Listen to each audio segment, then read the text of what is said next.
C'est une île grecque aux eaux turquoises, juste en face de la Turquie. Les touristes y viennent du monde entier. L'île de Kos, soleil et dolce vita, loin de tout, loin de se douter que ce décor de rêve est le théâtre d'une toute autre histoire. Elle se déroule aux heures où les touristes ont déserté. Il est 6 heures ce matin-là et nous en sommes les témoins. Une embarcation surchargée tangue dangereusement. Dernier mètre avant la rive, ce sont les enfants qui sont mis à terre en premier. Trempés, épuisés, transis par la peur et le froid, ce sont des clandestins qui viennent de toucher le sol de l'Europe. 1h15 de traversée, ils arrivent de Bodrum en Turquie. Des larmes et des félicitations pour avoir survécu. Ce couple est syrien. Le bateau était plein d'eau. On a failli couler. Les parents débarrassent les enfants de leurs vêtements mouillés et de leurs dérisoires gilets de sauvetage, tout juste bons pour survivre dans une piscine. 1 000 € par tête la traversée. Cette famille irakienne vient de Bagdad. Ma fille a 11 ans, lui a 8 ans et celui-ci 5 ans. J'espère trouver une vie meilleure ici pour mes enfants. Quelques photos sur le sol de la terre promise, preuve de vie qui sera envoyée aux proches. Ils savent juste qu'ils sont en Grèce, mais c'est nous qui leur précisons le nom de l'île. C'est Kos. Ah, Kos, super, c'était notre objectif. Au loin, les hôtels de touristes. Objectif atteint, mais ce n'est pour aucune étape.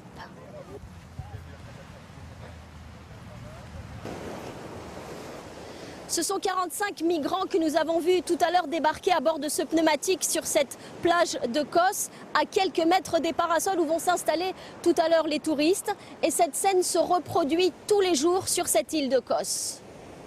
Et les voici, les premiers vacanciers qui se réveillent quelques heures plus tard sur cette même plage, interloqués par la présence de ces bouées et gilets de sauvetage abandonnés. J'ai pensé qu'un bateau s'était échoué. Il y a des gilets de sauvetage partout. C'est vraiment étrange de voir ça.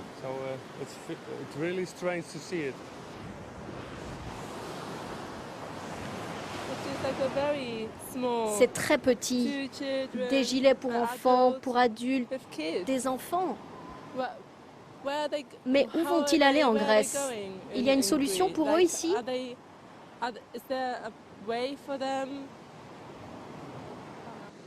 Ce baigneur découvre l'embarcation des migrants. Un simple petit coup d'œil. J'espère juste qu'ils ont survécu, c'est tout ce que je peux vous dire. Et là, je vais prendre mon bain du matin. Un peu plus tard, nous retrouvons les migrants. Ils sont escortés à pied par la police vers un hôtel désaffecté. Ni assistance médicale, ni bouteille d'eau. Sur le chemin, des touristes français voient passer cette caravane inattendue. On s'attend à les trouver partout de toute façon. Il y en a partout des migrants maintenant. Hein. Quand il n'y en a pas en Grèce, il y en a sur l'Italie, il y en a beaucoup qui arrivent.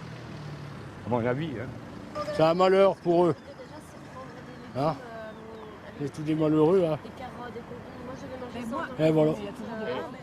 En ville, les touristes insouciants côtoient désormais ces migrants d'un genre particulier. Grâce à leurs économies, certains vont à l'hôtel et pourraient presque passer pour des touristes. On ne va pas mendier, rien. Hein. Je veux dire, ils sont quand même assez dignes. Hein. Ils se promènent, on va dire, voilà. Enfin, moi, je les vois, ils se promènent. Pourtant, leur présence commence à déranger. Depuis le début de l'année, 6300 sont arrivés contre 6000 l'an dernier. Pour les commerçants, c'est l'image de l'île qui en prendrait un coup.